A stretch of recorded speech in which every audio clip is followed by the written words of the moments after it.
Hi, I'm Jen. And I'm Craig. And this is the Knot Project. And this is our new lighting.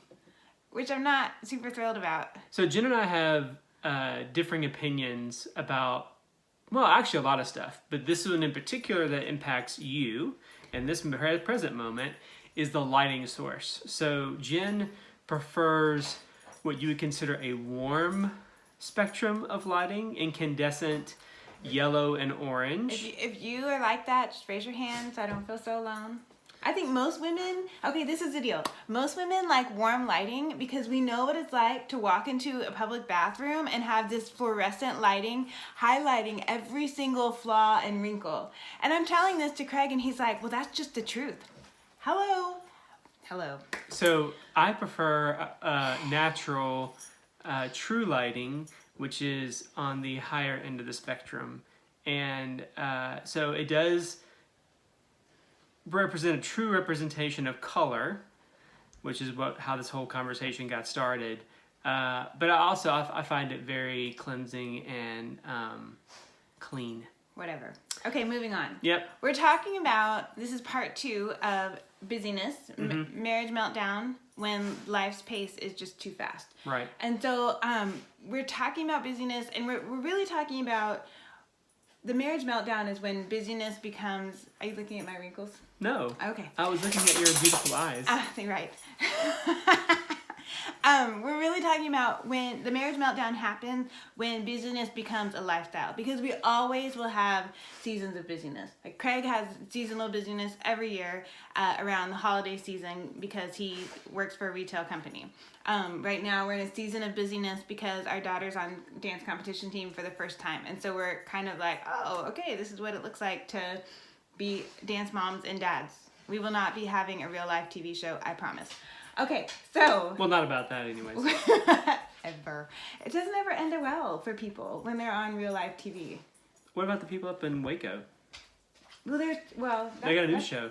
No, they quit. She's pregnant. We're talking about Chip and Joanna. Okay, so seasonal busyness is just a fact of life in this world. But it's so easy to get caught up on that hamster wheel and the feeling of going and going and going. And when that turns into your lifestyle, that's when it can really be hard on your family and in your marriage. So how do you know if you are, if you've gotten onto that path of a lifestyle of busyness? What are some indications, Craig? Right. So you were into the first ones, right? No, you are. And if you hear sniveling, it's our dog. Yeah. He So invited himself to the party today. Yeah. So there's two ways of looking at it.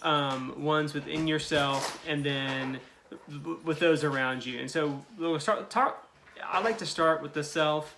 Both of us are very introspective, but one of the things that you can give kind of early warning signs that you're getting too busy, anxiety, where you feel your patience is short, both with yourself or with others. You find yourself getting angry. Like one of the things that I learned a few years ago is if Jennifer asks me a question or if I engage in an encounter, whether it be with a person or even with myself, and I feel myself getting angry, and it seems like that anger is a disproportionate response to whatever that situation is. That should give me pause to think about, okay, why am I really angry about this? And if you can calm down and think about that, it can be a really good indicator as to what's going on in your life at that present moment. It could be you're just overloaded, and as a result, you just don't have a whole lot of capacity for excess stuff. And that's what I think I want to jump in here. I think oftentimes when I get overwhelmed and in that lifestyle of busyness, I make everything about me. And I feel tired, overworked, overwhelmed, and it's everyone else's job to make life easier for me because clearly I'm the one that's really struggling here. Right. You know, and so I just lose all kinds of empathy and compassion for other people. So. Yeah, and the last thing when it comes to yourself is being highly emotional, and all those are kind of built on each other, but if you feel overly sensitive about things, whether it be anger or sadness or whatever it is, that should be an indicator to you that you need to take a pause and self-reflect and take a measurement of what's going on. Right. So also, something else that you can, not only are there those indicators within ourselves, but in that moment of in that moment of looking and checking in with how you are yourself, also take that moment and kind of look into, if the dog is driving me nuts, look into how other people are responding to you. So there are many, many times where it's not good to look at yourself in a mirror, like have other people be a mirror to you. Then there are other times when that process is invaluable. And especially if that process is within the safety of your marriage. If Craig holds up a mirror and like shows me how I am being and reflects me back to me, and I don't like the person that I'm looking at, that's a really good indication that I'm not in line with who God created me to be, who God wants me to be. And so it's really helpful when you have a nice clean light to do that with. Okay, so you're eating up our time, babe. Go ahead. Eating it up. Please okay. go ahead.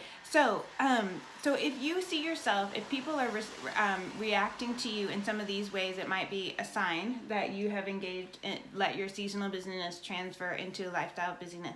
Are they fearful in their approach to you? Do they have the freedom to be themselves with you, or do they feel like they have to walk on eggshells, or they're going to piss you off and you're going to explode? Are you a safe place for them to communicate legitimate needs?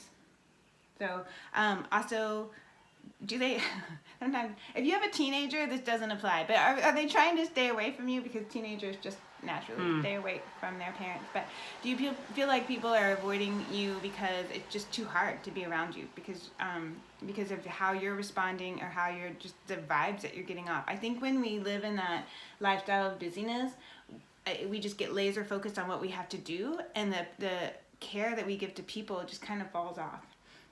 Like true care. Sometimes we're busy because we're so busy caring for the world, but we neglect the people in our house that really need us the most. Or sometimes also, and I definitely fall into this, sometimes, like my youngest especially, if I'm too busy, my youngest gets super clingy to me. And I think it's because I'm communicating to her that she's not important or valuable or worthy of my time. And so or my teenager just kind of closed the door and like, fine, you be that way. My youngest sometimes, especially when she was even younger, just wants more and more and more of me, and she's tenacious in that. And that's not super positive. So now that you know those things and you have realized, okay, I'm probably overloaded and I've got too much stuff going on, what do I do?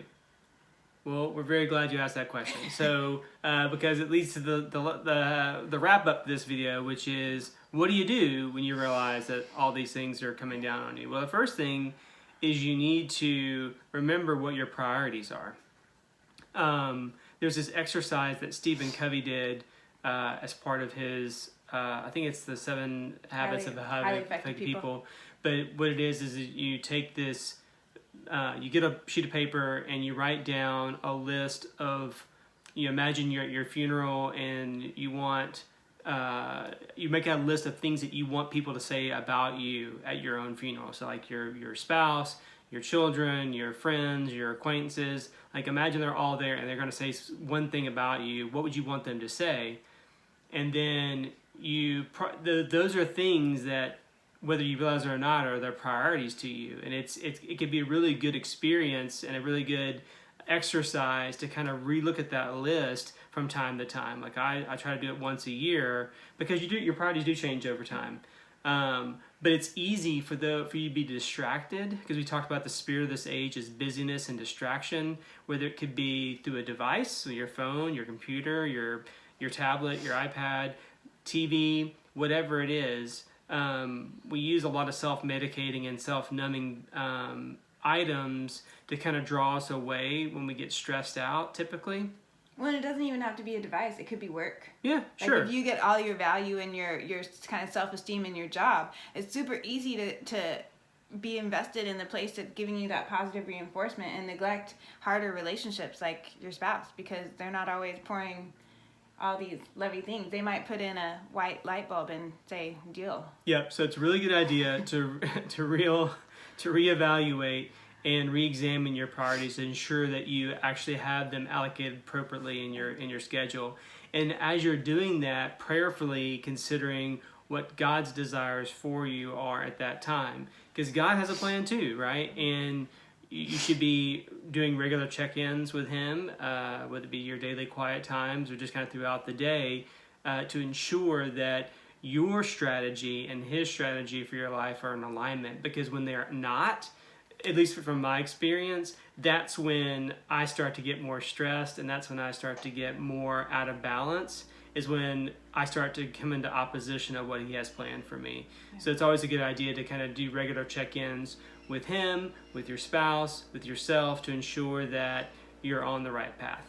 And the last thing is a really practical day-to-day thing. I listened to this TED Talk about, I think she's from Hawaii, and she was a spear fisherwoman, and then she got into deep sea diving, and she's on this boat and she does this dive, and I don't even know how many far she is down, but this humongous great white shark comes and she has this encounter, and she talked about how the first reaction when you see a predator like that is to panic and freak out and want to move faster.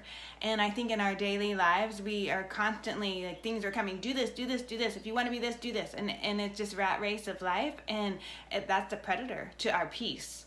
And so imagine this busyness as a lifestyle is a predator to your peace. And my natural inclination is, well, just do more. Just tackle the to-do list. Just keep striving and going. And one day, there will be rest and peace. And that day never comes. So she's having this encounter with the great white. And the whole thing is, she realizes that instead of panic, when you feel the need to speed up, slow down. And so she just slows her heart rate, she slows her breathing, and she takes in this encounter, and it is the most majestic, peaceful, magical encounter that she has with nature. And this great white shark isn't her enemy anymore, and like they're able to coexist in this crazy way. And so I have that as a mantra in my head when I start to feel that anxiety and that franticness, and I start getting easily emotional or angry, when I feel like I am constantly pressured to do more and to go faster, I just say, I'm feeling the need to speed up, and so I need to slow down. And so even in my thoughts, slowing my breathing, slowing my motions, and asking God to be Lord of that, of my pace and of my time. And it's just made a really radical difference, I think, in how I view the purpose of life, that it's not about doing more or being more, but about enjoying more and investing more, and investment is a slow process a lot of times. So I think that is a key enemy of